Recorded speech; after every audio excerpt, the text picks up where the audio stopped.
ख्रिस्टको नाउँमा फेरि पनि आजको सुन्दर बिहानमा जय मसीह। र आज फेरि पनि हामी तपाईहरुको माझमा वचन लिएर आएका छौं। आजको 87औं एपिसोड प्रकाशको पुस्तकबाट। आज हामी 18औं अध्यायमा रहेका छौं। हामी 18औं अध्यायबाट हामी सुरु गर्दै छौं र यो भन्दा अगाडिको 17 अध्यायमा हामीले बेबिलोनको बारेमा कुरा गरेका थियौं र बेबिलोनको बारेमा कुरा गर्दाखेरि बेबिलोनलाई हामीले एउटा सुन्दर वेश्याको रूपमा हामीले चित्रित गरेका थियौं। हामीले हैन परमेश्वरको वचनले भनेको थियो र त्यो वेश्याको रूपमा, किनभने त्यसले धेरै मानिसहरूलाई फसाएको भनेर हामीले भनेका थियौं। अनि यही 17 अध्यायको परिप्रेक्ष्यमा हामी अझ अगाडि बढ्ने छौं। त्यो बेबिलोनलाई कस्तो किसिमको कारबाही हुँदछ, कस्तो किसिमको दण्ड हुँदछ, यानी कि बेबिलोनसँग जस्तो मिल्ने चरित्र छ त्यो चरित्र या त देश हुन सक्छ, या त व्यक्ति हुन सक्छ, या त मण्डली पनि हुन सक्दछ। अनि यिनीहरू सबै त्यसको लागि कस्तो किसिमको दण्ड परमेश्वरले दिनुहुन्छ हामी हेर्दै गइराखेका छौं। र यो हुनेछ संकटकाल र महासंकटकालको समयमा जुन प्रकारले परमेश्वरले मानिसहरूलाई दिनुहुने दण्डको बारेमा, न्यायको बारेमा, जो परमेश्वरको विरुद्धमा छ, जो स्वर्गको विरुद्धमा छ, जो परमेश्वरको योजनाको विरुद्धमा छ, जो देखावटीमा छ, जो देखादेखि विरोध गर्दछ, जो देखावटी गर्दैन तर देखावटीमा गर्दछ, त्यस्ता न चिसो न तातो भएको छ, त्यस्तो मानिसहरू, त्यस्तो देशहरू, त्यस्तो संसारलाई, त्यस्तो किसिमको शक्तिलाई परमेश्वरले कस्तो प्रकारको न्याय गर्नुहुन्छ भन्ने कुराहरू हामी आज फेरि पनि हेर्न गइराखेका छौं। तर आज तपाईहरु पनि हामीहरु पनि त्यही प्रकारको बेबिलोनी शक्ति जस्तै गरेर हामी त्यो प्रकारले चरित्रलाई हामी विकास गर्छौं भनेदेखिलाई परमेश्वरले त्यस्तो व्यक्तिलाई जुन प्रकारको न्याय गर्नुहुन्छ त्यो न्याय कस्तो प्रकारको हुन्छ भन्ने बारेमा हामी आज फेरि पनि परमेश्वरको वचनबाट हामी हेर्न गइराखेका छौं।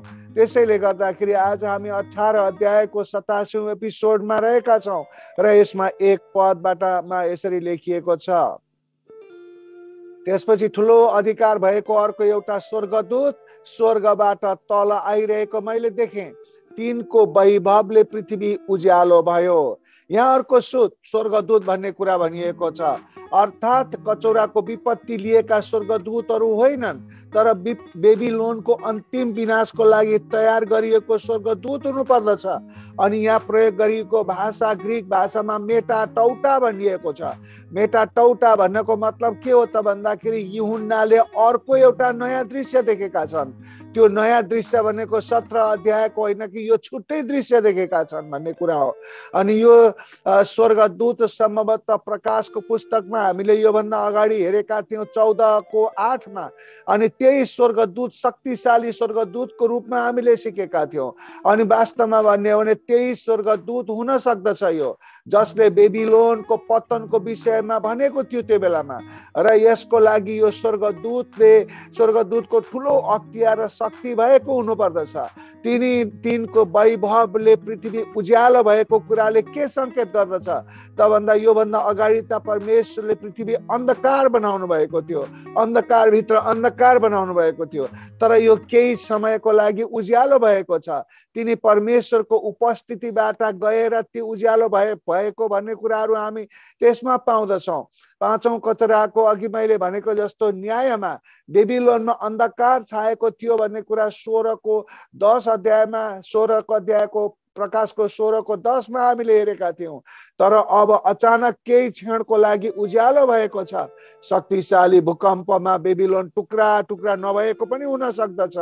यसलाई त्यो बेलासम्ममा अरू न्याय गर्नको लागि बचाइएको हुन सक्दछ र यरुशलेमलाई पनि बचाइएको छ।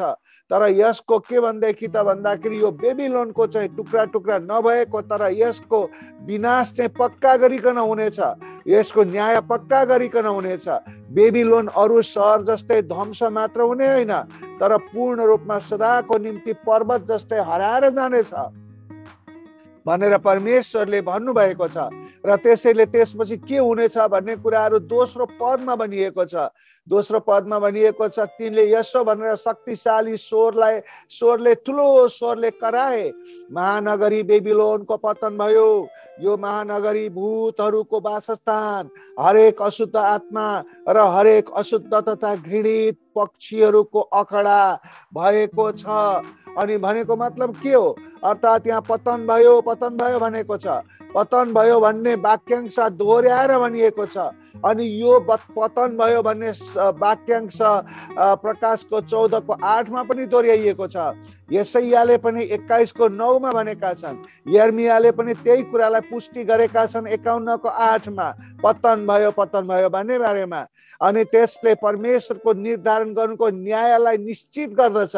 जुन कुरा न्याय निश्चित भएको कुराहरू हामी उत्पत्तिको 41:32 पनि पाउँदछौँ। न्याय निश्चित गरिएको कुराहरू हामी फेरि पनि 2 पत्रुस 3:8 पनि परमेश्वरले स्पष्ट गर्नुभएको छ। त्यस्तै गरिकन हामीले हेर्दछौँ भने परमेश्वरले न्याय गर्नु भएपछि बेबिलोन कस्तो हुनेछ भन्ने चित्रण यहाँ गरिएको छ। वास्तवमा यो चित्रण कहाँ गरिएको छ, हामी कहाँ पाउँदछौँ भने यशायाको 13:21 चित्रण गरेको छ। त्यस्तै यशायाको 34:11 चित्रण गरिएको छ। त्यस्तै गरिकन यशाया 34:14 चित्रण गरिएको छ। त्यस्तै गरिकन यशाया 47:7-9 हेर्नुभयो भने पनि यही कुरालाई हामीले न्यायको चित्रण हामी हेर्न पाउँदछौँ। त्यसै गरी यर्मियाको 50 अध्यायदेखि 51 अध्यायसम्म पनि यो कुरालाई स्पष्ट गरिएको छ। धेरै ठाउँमा भनिएको छ। जस्तो कि इजकियलको 26 अध्यायदेखि 28 अध्यायको समयमा त्यहाँ पनि यही कुरालाई फोकस गरिएको छ। नहुमको 3 अध्याय, सपनियाको 2 अध्यायको 15 पदमा पनि यो कुरालाई भनिएको छ। किनभने एक पटक बेबिलोन फारसको कोरस राजासँग 539 ईसा पूर्वमा ढलिसकेको थियो।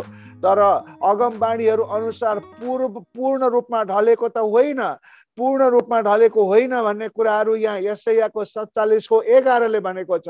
अनि यसलाई अझ पूर्ण रूपमा ढाल्न बाँकी छ भन्ने कुराहरू यर्मियाको 51:8 स्पष्ट गर्दछ।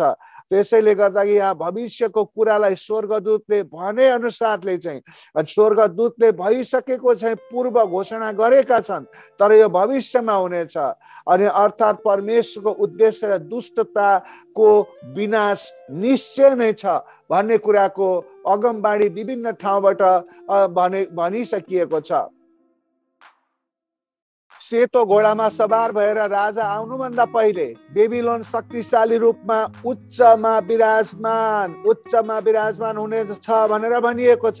प्रकाशको 19:11 - 16 यो कुरालाई स्पष्ट गरेको छ।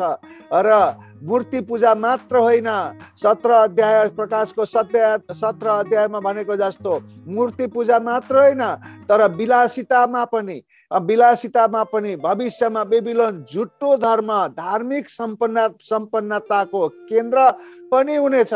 यो स्थान भूतहरूको वासस्थान हुनेछ र यो वासस्थान भएको पनि छ, जहाँ भएको पनि थियो। अनि जहाँ तिनीहरू सुरक्षित हुन्छन् तर तिनीहरूका इच्छा अनुसार चल्न नपाएर बन्धनमा हुनेछन् भन्ने कुरा यशायाको 13:21 - 22 बताउँदछ। त्यस्तै यर्मियाको 51:37 पनि बताउँदछ। अशुद्ध पक्षीको अखडाले उजाड भएको अवस्थालाई चित्रण गर्दछ। अशुद्ध पक्षी भनेको के हो त भन्दा उजाड भएको अखडा, अनि यो किसिमको न्यायको लागि पर्खिरहेको अखडा भन्ने कुराहरू यसले चित्रण गर्दछ। जुन कुरा यशायाको 34:11 र 13 यो कुरा स्पष्ट गरिएको छ, बेबिलोन वास्तवमै उजाड हुनेछ, वास्तवमै न्याय यसले भोग्नेछ परमेश्वरको भन्ने कुरा यर्मियाको 50:39 पनि स्पष्ट गर्दछ। किन त्यस्तो हुनु पर्यो त भन्दाखेरि 3 पदमा भनिएको छ, किनकि जातिहरूले त्यसको अशुद्ध काम वासनाको मध्य पिएका छन् र पृथ्वीका राजाहरूले त्यससँग व्यभिचार गरेका छन्। पृथ्वीका व्यापारीहरू त्यसको विलासिताको प्रभावले धनी भएका छन्। अनि यसको मतलब के हो त? अर्थात् यो व्याख्या जुन प्रकारको प्रकाशको 17:2 मा जस्तै छ। 17:2 मा भनेको अनुसारले यहाँ हामी हेर्दछौँ। तर यहाँ बेबिलोनले परमेश्वर बिना स्थापना गरेको राजनीतिक, आर्थिक र व्यापारिक प्रभावलाई जोड दिएको छ। किनभने यहाँ भनिएको छ अशुद्ध काम वासनाको मध्य पिएका भनिएको छ। जाति जातिले काम पिएका भनेको छ। हरेक जातिले त्यस काम वासनाबाट पिएर मातेका छन् भनिएको छ।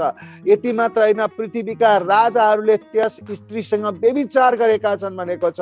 त्यो स्त्री सुन्दरी छे, त्यो स्त्री फसाउन सक्छ। त्यो स्त्री मद्यपान गरेर मद्यपानमा रगत हालेर पिएर त्यसमा मसलाहरू पिएर मस्त भएकी छ। अनि सबै पृथ्वीका व्यापारीहरू पनि त्यसैसँग लागेका हुनेछन्। त्यसैसँग विलासितामा तिनीहरू अड्किरहनेछन्, विलासितामा भइरहनेछन्। त्यसको प्रभावले सबै राष्ट्रहरूलाई अनैतिकतामा, विलासितामा डोर्याइरहनेछ। राजनीतिक स्वार्थ र भौतिकतावाद त्यसको मुख्य पापहरू हुनेछन्। जुन प्रकारले हामीले त्यो प्रकाशको 14, 17, 18 अध्यायमा हामीले हेरिसकेका छौँ। अनि यी बेबिलोनहरू चाहिँ के हुन् त भने प्रकाशको 14, 17 र 18 मा भएका बेबिलोन र यो बेबिलोन एउटै हो। तर यहाँ धार्मिक बेबिलोन, महान वेश्या, राजनीतिक बेबिलोन छन् जो पशु हो। जब स्त्रीलाई 10 राजा र पशुद्वारा मारिएर आगोमा भस्म पारिन्छ। यससँगै झुटा धर्म, अशुद्ध कुराहरूले भरिएको सुनको प्यालाको पनि अन्त हुनेछ। अनि तर त्यसपछि के हुनेछ त राजनीतिक र व्यापारिक वेश्यापनको आत्मा अझै पनि बेबिलोनमा भइरहेको हुनेछ। अनि अबको धार्मिक आराधना परम्परा र शैतानिक सिद्धान्तहरू मात्र नभएर व्यापार रुपियाँ पैसामा भएको छ, जसलाई के भनिन्छ भन्दाखेरि म्यामन भनिएको छ। संकट कालको बीचमा पनि व्यापारको कार्य विश्वमा चलिरहेको हुनेछ। अनि यहाँ के भनिएको छ, धनी मानिसहरू हो सुन, तिमीहरू माथि आइपर्ने कष्टहरूका निम्ति रो, विलाप गर। तिमीहरूको धन सडेको छ र तिमीहरूका पोसाकहरू किराले खाएका छन्। तिमीहरूका सुन चाँदीमा कस लागेको छ, त्यही कस तिमीहरूका विरुद्धमा साक्षी हुनेछ। आगोले जस्तै तिमीहरूको शरीर खानेछ। तिमीहरूले आखिरी दिनहरूका निम्ति धन साँचेका छन् भनेर याकुबको 5:1-3 मा बताएको छ। यस्तो प्रकारको व्यापार गर्ने प्रथा बेबिलोनबाटै सुरु भएको हो। जब जकरियाले टोकरीको दर्शन देखेका थिए, त्यो चाहिँ जकरिया 5:5-11 मा हामी पाउँदछौँ। यो नाप्ने टोकरी, मापन गर्ने प्रमुख साधन थियो, जहाँ प्राचीन संसारमा व्यापारको लागि मुख्य रूपमा के गरिन्थ्यो त भन्दा प्रयोग गरिन्थ्यो।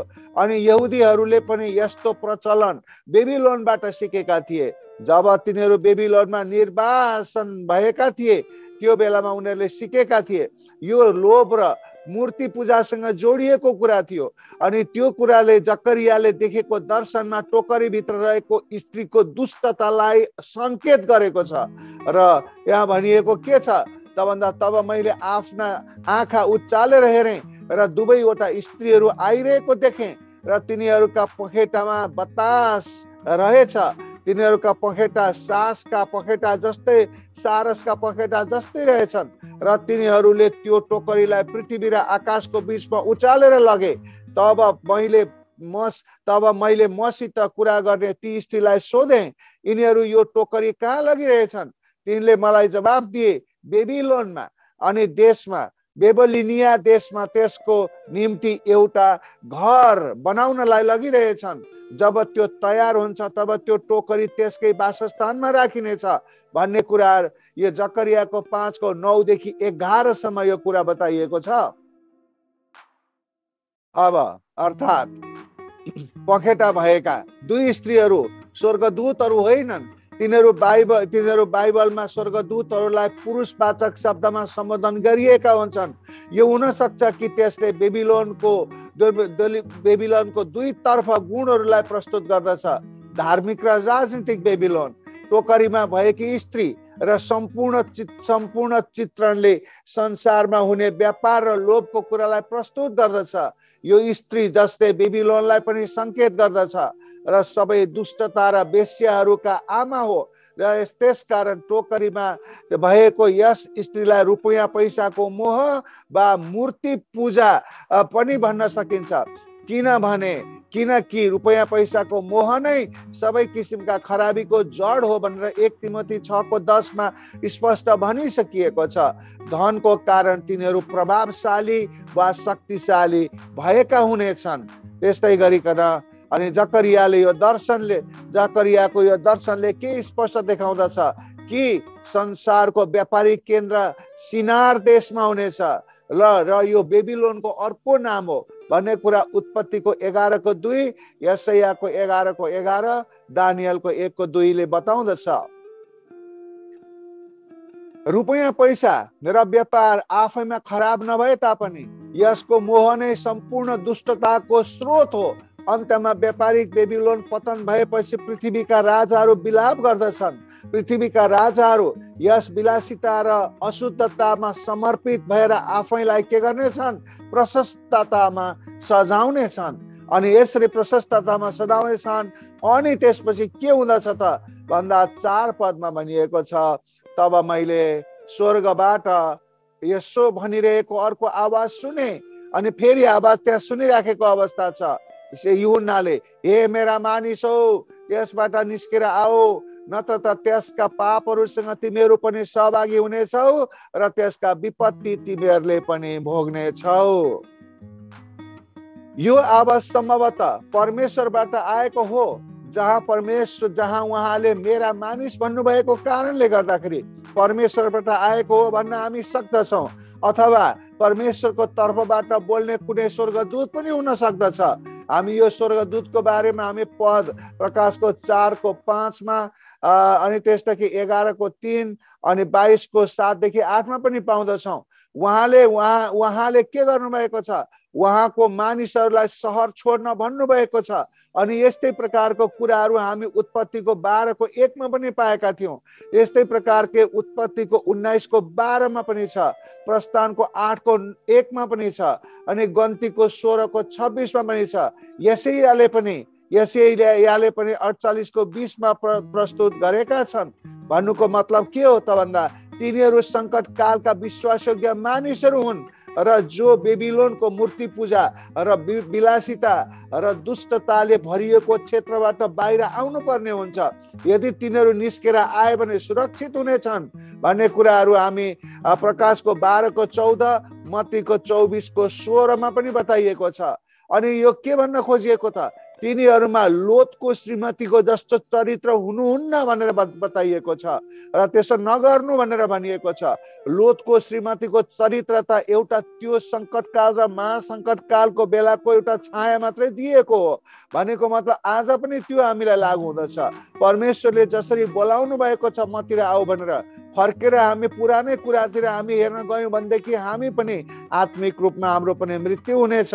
र त्यसैले श्रीमतीको जस्तो त्यो जुन प्रकारको लोतको श्रीमतीको जस्तो चरित्र हुनुहुन्न, जसले दुष्ट सहरलाई फर्केर हेरेको थियो, जसलाई परमेश्वरले विनाश गर्नुभएको कुरा उत्पत्तिको 19:26, लुकाको 17:23 मा प्रष्ट बनाइएको छ। तर विश्वासीहरू बेबिलोनमा किन अहिलेसम्म रहेका छन् त? जबकि तिनीहरूलाई त्यहाँको दुष्ट अवस्था थाहा छ।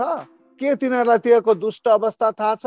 के त्यहाँ परमेश्वरको न्याय खतरनाक प्रकारले आइराखेको छ भन्ने कुरा थाहा छ? तर थाहा छ भने किन त्यहाँ छन् त तिनीहरू? किन बेबिलोनमा हुने छन् त भन्ने कुराहरू हामीले त्यो हाम्रो प्रश्न हुन सक्दछ। परमेश्वरले तिनी विश्वासीहरूलाई ख्रिस्ट विरोधीहरूलाई पहिचान गर्न उपाय पनि दिनुभएको थियो भन्ने प्रकाशको 13:18 मा बताइएको छ। वास्तवमा भन्यो भने विश्वासीहरूले ख्रिस्ट विरोधीहरूलाई चिन्न आवश्यक छ भन्ने कुराहरू यहाँ देखाइएको छ। त्यसरी हाम्रो संसारमा क्रिस्चियनहरू पनि छन् खराब क्रिस्चियन पनि छन्, अनि त्यस्तै मुख मात्रैको क्रिस्चियन पनि छन्, न चिसो न तातो क्रिस्चियनहरू पनि छन्, अनि अक्रिस्चियनहरू पनि छन्, परमेश्वरको विरोधीहरू पनि छन्, अनि त्यस्तै गरी नास्तिकहरू पनि छन्, विभिन्न प्रकारका झुटा अगमवक्ताहरू पनि छन्। ती सबैलाई परमेश्वरले किन राख्नु भएको त यहाँ पृथ्वीमा? किन ल्याउनु भयो त? किनभनेदेखि क्रिस्चियनहरूले यस्ता यस्ता अक्रिस्चियनहरू हुँदा रहेछन्, क्रिस्चियनहरू यस्ता यस्ता खत्तम पनि हुँदा रहेछन् भनेर त्यस्ता किसिमका मानिसहरूलाई चिनेर आफू पवित्रतामा अगाडि बढ्नलाई झन् बढी साहस मिलोस् भनेर परमेश्वरले त्यो गर्नुभएको छ, जसरी यहाँ गर्नुभएको छ।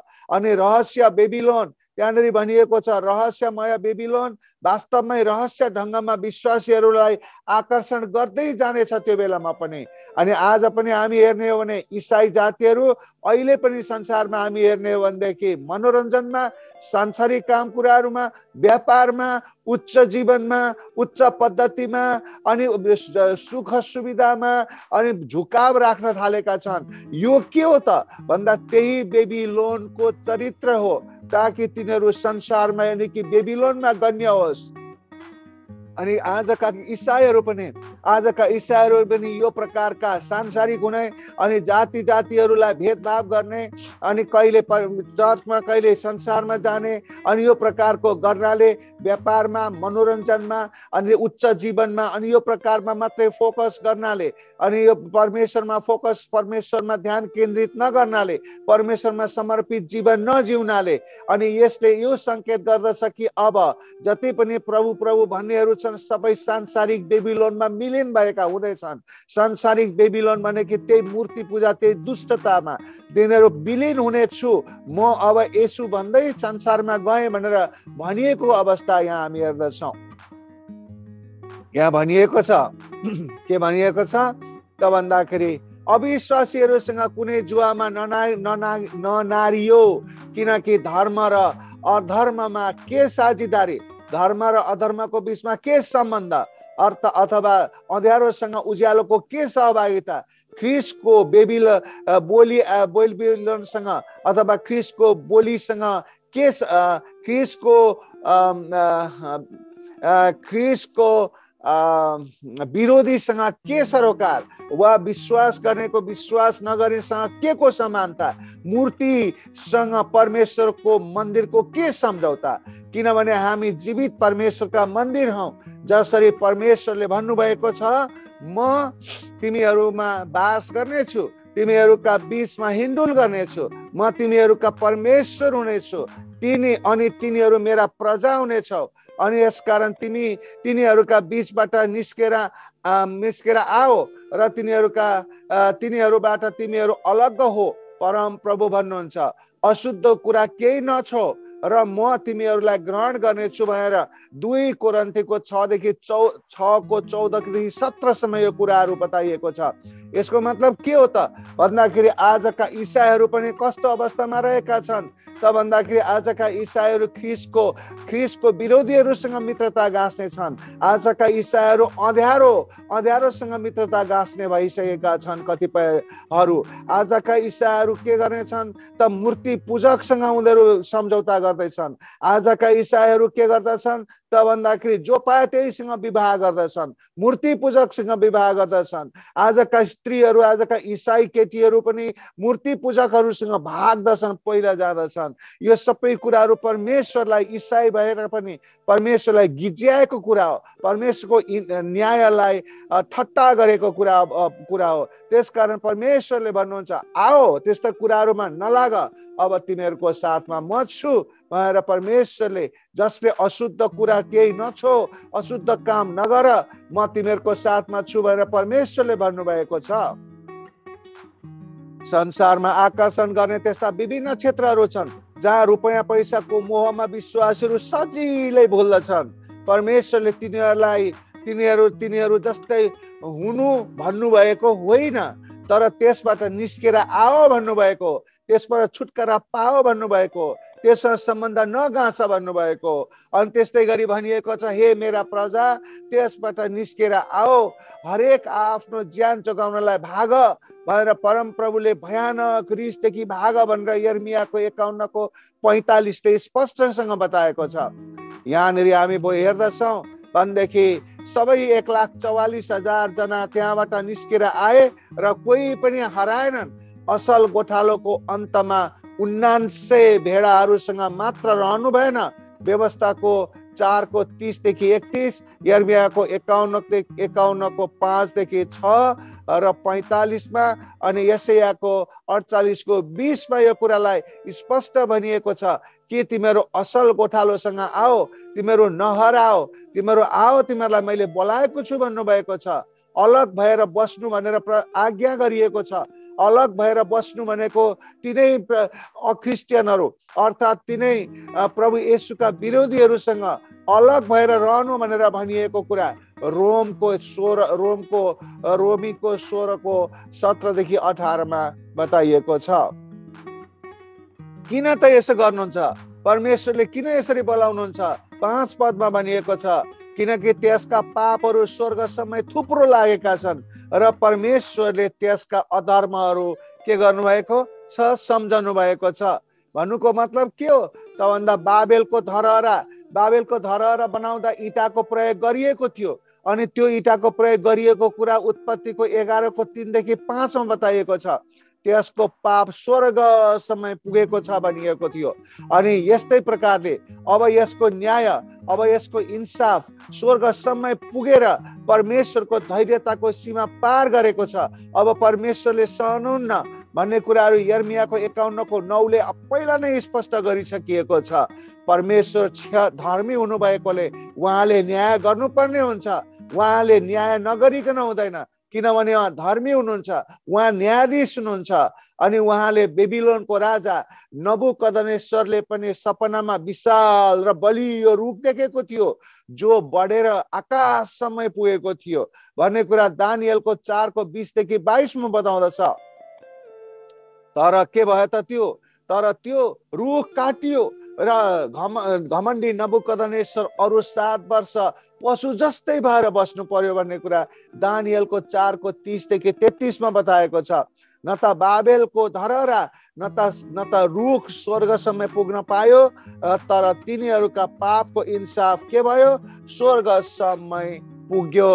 अनि त्यसरी गर्दाखेरि हामीले परमेश्वरको वचनमा हामीले जुन प्रकारको परमेश्वरको इच्छा अनुसार हामीले हिँडेनौँ भनेदेखि, परमेश्वरको इच्छा अनुसार हामीले गरेनौँ भनेदेखि, हामी शुद्ध भएनौँ भनेदेखि, निम्रोदले जस्तो म स्वर्गसम्म नै इँटाको धरहरा बनाएर स्वर्गसम्म पुग्छु भन्ने घमण्ड गर्यो भनेदेखि, लुसिफरले जस्तो म पनि घमण्ड परमेश्वर जत्तिकै म पनि हुँ भनेर घमण्ड गर्यो भनेदेखि, नबुकदनेश्वरले जस्तो म पनि घमण्ड गरेर रुख आकाशसम्म पुगेको सपना देख्दै त्यो अनुसारले अझ घमण्ड गर्दै मेरो मूर्तिमा पूजा गर्दै भनेर भन्छ भनेदेखि, अर्थात् र निम्रोदको पछि लाग्ने, निम्रोदको सिद्धान्तको पछि लाग्ने, लुसिफरको सिद्धान्तको पछि लाग्ने, नबुकदनेश्वरको सिद्धान्तको पछि लाग्ने, अर्थात् परमेश्वरको आज्ञा पालन नगर्ने, दानियलको शिक्षा अनुसार नलाग्ने, सद्रक मेशक र अभिनदगोले जस्तो परमेश्वरलाई विश्वास नगर्ने, त्यस्ता मानिसहरू सबै न्यायको कठघरामा उभ्याइने छ। कठघरामा उभ्याएर उनीहरूलाई न्याय दिइनेछ। उनीहरूलाई प्रचुर मात्रामा खतरनाक प्रकारले उनीहरूमाथि कारबाही र दण्ड दिइनेछ। त्यसकारण प्रियजनहरू हो, आजको वचनबाट हामी के कुरा बुझ्न जरुरी छ त भन्दाखेरि, साँच्चै नै परमेश्वर जीवित हुनुहुन्छ। साँच्चै नै परमेश्वरको क्रोध अब उम्लिसकेको छ। अब परमेश्वरको क्रोध हाम्रो जस्तो त्यस्तो व्यक्तिहरू जसले अघि व्याख्या गरे अनुसारको जस्तो मानिसहरूमा परमेश्वरको क्रोध उम्लिनेवाला छ। अनि त्यो परमेश्वरको क्रोध उम्लिएर आइपर्यो भनेदेखि कसैले पनि सहन सक्दैन। त्यस कारणले गर्दाखेरि आजको वचनले हामी एकदमै होसियारी पारेको छ वचनले हामीलाई। त्यसकारण हामी जति बेला पनि कुनै कुराको लोभमा, मोह र मायामा, कुनै पनि प्रकारको चिजमा, रुपियाँ र पैसामा एकदमै प्रकारले त्यसैमा मात्रै पछि पर्ने, मूर्ति पूजाकोहरूसँग सम्झौता गर्ने, यो किसिमको गरेर अनैतिक जीवन जिउने, अपवित्र जीवन जिउने नगरिकन पवित्रताको मार्गमा सबै एकैजना एकै मनका भइकन आत्मा र सत्यतामा आराधना गर्दै परमेश्वरमा समर्पित हुँदै आज हामी एकै मनका भइकन अगाडि बढ्ने भने परमेश्वरको न्याय हामीमा होइन कि आशिष प्राप्त हुनेछ। अनि यही कुराले हामीलाई आज उत्साह प्रदान गरेको छ। हामी आउनुहोस् एकै हौं, परमेश्वरलाई हामी विश्वास गरौँ, प्रभु येशूको आज्ञा पालन गरौँ, प्रभु येशूले भनेको मानौँ, प्रभु येशूको इच्छा पूरा गरौँ। अनि हाम्रो आशामा उहाँमा नै छ, उहाँबाट आशिष आउँदछ, उहाँबाट हामीलाई अनुग्रह आउँदछ, उहाँले नै हामीलाई स्वर्गमा लानुहुन्छ। उहाँ बाहेक कसैले पनि हामीलाई स्वर्गमा लान सक्दैन। त्यसकारण आउनुहोस् हामीहरू सबै जोश र जागरको साथ पवित्रताको जीवन जिउँदै परमेश्वरको मात्रै सेवा गरौँ। हुन्छ, तपाईहरु सबैजनाले यो वचन ध्यान दिएर सुन्नु भएकोमा धन्यवाद दिन्छु। सबैजनालाई धन्यवाद। सबैजनालाई परमेश्वरले आशिष दिनुभएको होस्। जय मसीह। God bless you.